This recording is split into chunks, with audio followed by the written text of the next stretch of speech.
শুভেন্দু অধিকারীর সভার পরই আরামবাগে মুসলিমদের বিজেপিতে যোগদানের হিড়িক। লোকসভা নির্বাচনের আগে গোটা দেশে মুসলিমদের মধ্যে জনপ্রিয়তা বৃদ্ধির জন্য বিশেষ উদ্যোগ গ্রহণ করেছে বিজেপি।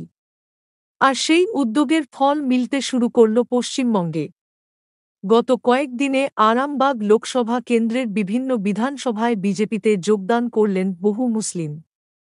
এমনকি যারা কোনো দিন সক্রিয় রাজনীতিতে ছিলেন, বিজেপির পতাকা ধরেছেন, তেমন মুসলিমরাও। গত ২৭ জানুয়ারি আরামবাগ লোকসভা কেন্দ্রের অন্তর্গত হরিপালে জনসভা করেন শুভেন্দু অধিকারী।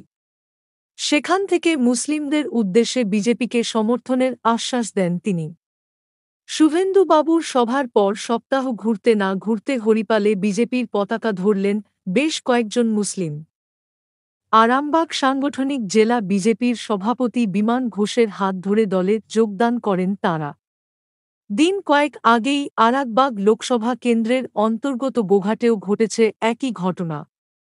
বিজেপিতে যোগদানকারী এক মুসলিম সম্প্রদায়ের সদস্য জানান, নরেন্দ্র মোদী দেশের জন্য খুব ভালো কাজ করছেন, তাই আমরা বিজেপিতে বেছে নিয়েছি। আশা করি বিজেপি আগামীতে রাজ্যে ও দেশে স্বচ্ছ ও উন্নয়নশীল সরকার দিতে পারবে।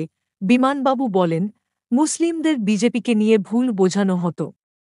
মুসলিমরা আজ বুঝতে পারছেন যে বিজেপি তাদের বিরোধী নয়, বরং হিতাকাঙ্ক্ষী। বিরোধীরা মুসলিমদের ভোট ব্যাংক হিসাবে ব্যবহার করে। বিজেপি তাদের সমান সুযোগ দিতে চায়। শেখা বুঝতে পেরেই আত্মমর্যাদাসম্পন্ন মুসলিমরা এখন বিজেপির প্রতি আস্থা রাখছেন। বিজেপি মুসলিমদের প্রতি সম্পূর্ণ সুবিচার করবে। মুসলিমদের উন্নয়নে প্রধানমন্ত্রী নরেন্দ্র মোদীর ভূমিকা বারবার তুলে ধরছেন বিজেপি নেতারা।